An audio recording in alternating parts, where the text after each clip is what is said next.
This program is intended for mature audiences. Parental discretion is advised. What up? It's Bill Cabins. I'm bringing you another video today. So today we're going to be reacting to Mr. Organik's podcast, and he had Stunna Reese on there as a guest. Let's get right into it. I'm going to give y'all my honest opinion on it. Let's go. Mr. My dog Slim Tall Guy car reviews, because that's when he hit the mega blueprint that's used to this day. Like, not only did it start this black car tuber shit, but he hit another thing that sparked something that we all used and monetized at the top level, was that buying multiple cars at once. It's all about paralyzation. I'm talking about bitching that motherfucker. About paraplegia. I ain't talking about that. I can't do this. I can't do this. Have no fear. Mr. Organik is here, and this is Organically Speaking. Hi. Shout out to my dog. From way back when me and my dog Slim first started this YouTube thing, man, it was a guy that paid homage, paid respect, gave love from the seed.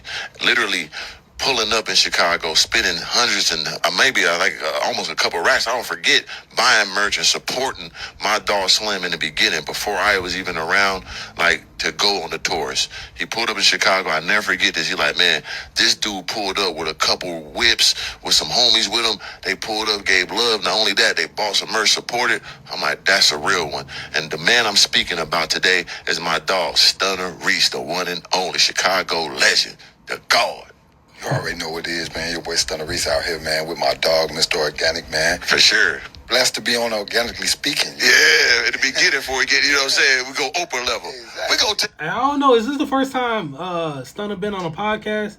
I don't think I ever seen Stunna do like an interview or like be on somebody's podcast. Correct me if I'm wrong in the comment section. I was just thinking about that. Pick out Montel Williams and them. They easy. Jenny Jones and shit, Ricky Lake, slap them in the mouth. We going for Oprah. Yeah. You know, and Joe Rogans and all them. Yeah, we need the big dog. We got to get them. Yeah, we need that level, because the talent is there. Hey, don't show me the demographics. Exactly. I walk in the door and make some understanding. So, but yeah, man, I just want to, like I said, man, I just always give respect to people that is always themselves and is real from the beginning. Like, everybody want to catch on to something when it's already hot. You know what I'm saying? So my first reaction to this, as I'm seeing right now what's going on, it looked like a pretty good setup. Sounds clear. He got the chairs. Looked like everything's set up. Got the camera angles. So it looks well put together to me.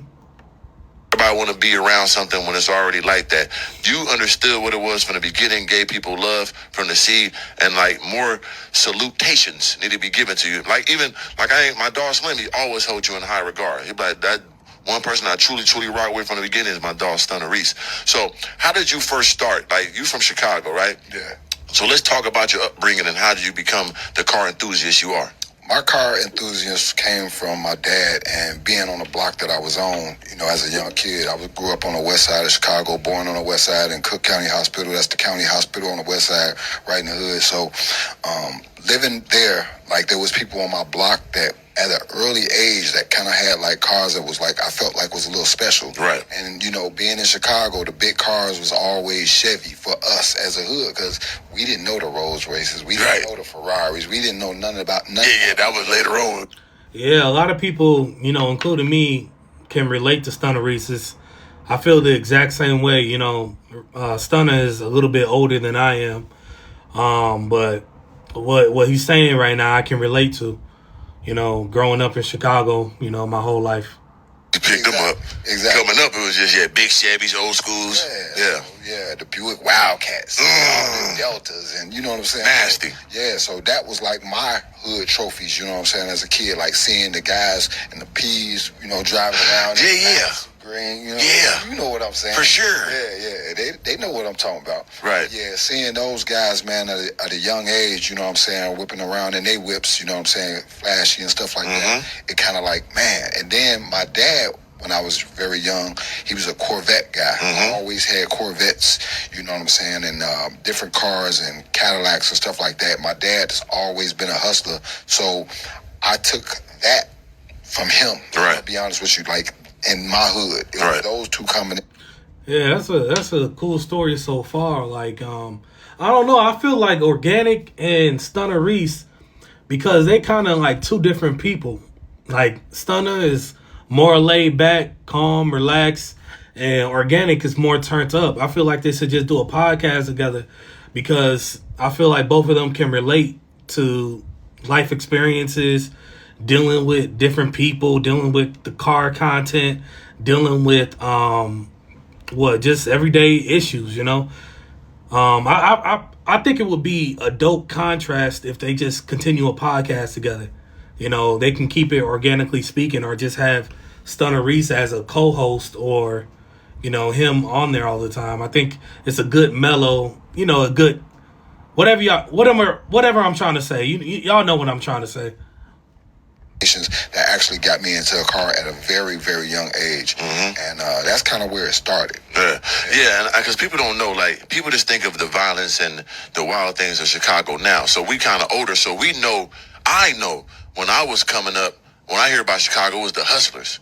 Of course, it was the D's and the P's. You got pimps, you got the D boys out there, and they was getting money, and they was fly. They had the whips. Like, that's the thing you knew about Chicago. You know what I'm saying? Like, I knew about Chicago from the Jewtown days and all that. Like, I remember them days. So it's like, people get it misconstrued like Chicago just a wild city, which it is, but that's a land of hustlers too.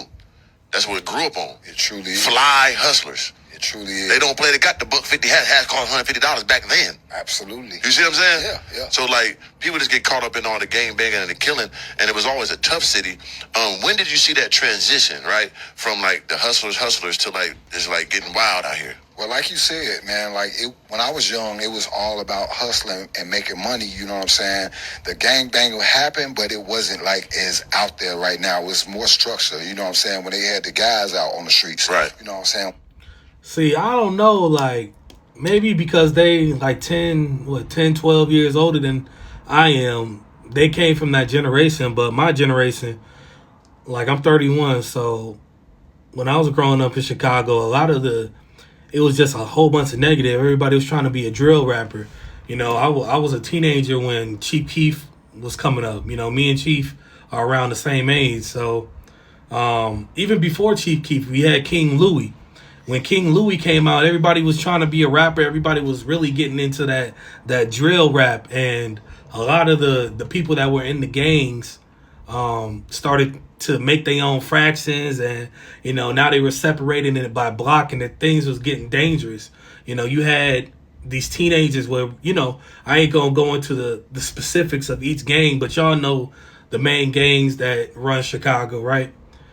The younger kids started making fractions of those gangs and started, you know, naming themselves after streets and keeping that, you know, going. And that's when stuff got dangerous, when the young kids started to develop their own gangs within the gangs. And then people wanted to rap. And then, you know, you had people come out like Chief Keef, G Herbo, King Louie, King Von, Little Durk. And then, you know, that's when things got dangerous to me, at least. But let's continue. Once they started locking up the guys, you know, it started getting a little wilder, you know what I'm saying? So, you know, I've seen a lot, man. I've seen, you know, people get killed, get shot, you know what I'm saying, die, like, right in front of me, man. Chicago is a different type of city, man. Right. You know what I'm saying? And not to take nothing away from nobody else, but, you know what I'm saying, that's what I knew. Yeah. And, like, it really got real bad, you know what I'm saying, when they really started pumping the heavy drugs onto the streets, you know what I'm saying, because it started to just like really get reckless and out of control. So that's when, you know, you really start seeing the addicts and stuff like that start taking their crime and violence to another level. Yeah. And then they start trying to make that cool. Right. So the kids start, you know what I'm saying, want to do drugs and this, that, and other, pop the mollies, and they just took it to another level. Right. So, you know what I'm saying? Yeah, see, I can agree with that. I wasn't around for like the first part of what Stunna was saying, but when I was growing up, that's when, you know, pills really got big, and you know, people was popping them pills. We called them Snapchats, the yellow pills. You know, it was a whole bunch of different colors, and you know, teenagers were just popping them pills like when pills used to be like $10 a pop.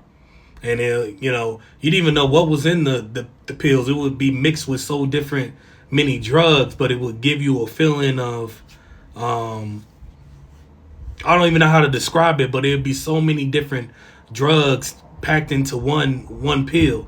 and you would be good for about 8 to 10 hours off of one pill. That's why they were so addicted. They were cheap, and it was better than it was easier than smoking weed or whatever. It was cheaper, and the high lasted longer. But yeah, it's like, man, the level of violence went from them having structure to just lost kind of like all structure, and that's where we are with it today. Right, and I get that too, because like it always was a tough city. You knew you come to Chicago, ain't nowhere to play, it ain't nothing to play about. But it wasn't as like, no, you could die any second now, like, because I think it was that when that transition to them drugs and their minds are gone, and then they made it cool for the violence. Exactly. Now it's like, oh, not only am I high, I don't even care, but now I could be cool for being broke, but I'll whack a nigga. Exactly. And I get the same level. Exactly. Yeah, see, I agree with Mr. Organik, what he's saying right here.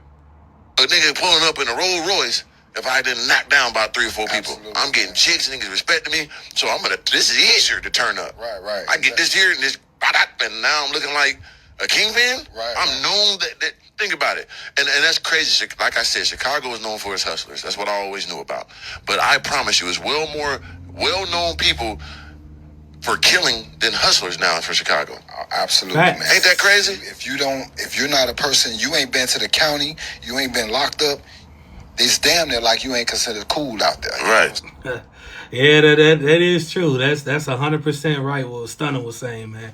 If you ain't been to the county, if you ain't been locked up on California, all my people that's from Chicago, y'all know what prison I'm talking about. If y'all wasn't locked up on California and then any type of county jail, y'all really ain't from Chicago. You didn't earn your stripes, so to speak.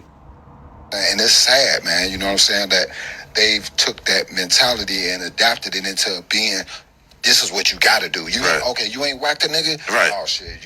You ain't one of the guys. You know what I'm saying? You can't be in this circle. Right. You know what I'm saying? But the car culture, where I ended up landing, was a difference for me. You know for sure. saying? Because it was real organic love, and people who love cars and who's true and car enthusiasts, they really enjoyed the car. So that's kind of the path that I took. Yeah. You know what I'm saying? Opposed to the other path. You know what I'm saying? Yeah, that's a beautiful thing. We all dibbled and dabbled. Oh yeah, because you got like, I tell people all the time, like even me saying like how I am.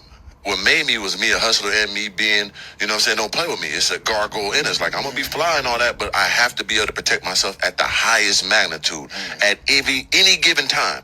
I got to show you don't ever in your life play with me. Like, that has come from our upbringing. I'm not trying to be cool. I'm not, know that it's part of a man. That's part of my demographic from where I'm from. So we going to have that in us too.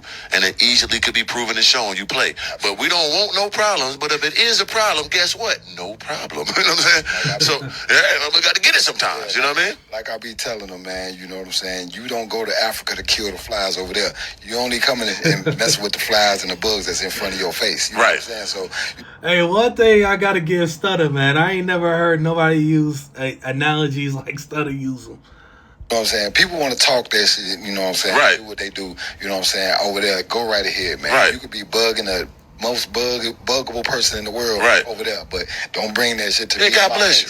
Yeah, I'm going to swat you and get you up on me, but we ain't on that. We want the money, you know what I'm saying? So, and that's what got us into where we at now. So let's think about the transition. Like, when did you first see, like, this car YouTubing culture, it could make some real money? Like, this is it. Man, flat out, I got introduced to YouTube, like, from doing my DVDs. So that was where I first started doing, YouTube. And that was before I was vlogging. I didn't even know nothing about, YouTube getting paid or none of that. Right. I actually had 1 million views on YouTube before I knew anything about getting paid. That's legendary. Crazy, bro. Right. Yeah, so I had been posting little video clips of my DVD series, Chicago Dubs and Dimes, which is a DVD that showcased models with cars. Right. See, I told you. Look, Stunna been in this car game for a minute. The DVDs, I forgot all about them DVDs years and years ago. To be honest, Stunna was a trendsetter in a lot of this YouTube stuff. But I think he was doing separate stuff. I really think it was CJ that taught him, hey, you can monetize this, or CJ So Cool, one of them. But Stunna was already doing that, but I don't think he was monetized at that point. But he was an early adapter of this posting stuff on YouTube and stuff like that. Cars in the hood, you know what I'm saying? The hood cars. So basically, there was a time where me, CJ on 32s and Shout out to CJ. Dogs, shout out to my brother. We gonna get into him For sure. Hey. He you know what I'm saying, said that he had to meet up with a guy named CJ So Cool, who's a big YouTuber, and they was going to a event the next day, but he was interested in buying CJ's car. One of the ones on 32s. Exactly, right. The tank. So basically, I was like, I couldn't make it that night because at that time I was actually promoting at a nightclub and I had a big artist in town and stuff like that. So he actually had wanted me to go with him to actually meet CJ that day, but I didn't get an opportunity to go. Right. But nevertheless, he came back the next day and he was telling me about, man, I met this guy, you know what I'm saying, and he gets, you know, a lot of money just from doing you. Yeah, see, Stunna, Reese been around for a while. He didn't see CJ on 32's journey. CJ So Cool, so, you know, he been in the social media game for a minute. And things on YouTube every day. So he was like, I'm about to. Yeah, so I might make this into one part. It looks like we're only into 15 minutes, so I might make this a 30-minute video for the next part. Get in my comment section. Do y'all want to see me continue to react to this? Or would y'all want it broken down into more parts? But we just going to keep it like this. Tell me what y'all think in the comment section. If y'all want 30 minutes, then I'll leave it at 30 minutes. Y'all want 15 minutes, leave it at 15. Or if y'all want a whole hour of me reacting to the podcast, we can also do that. But get in my comment section. Let me know what you think about this. I'll catch y'all in the next video. Peace.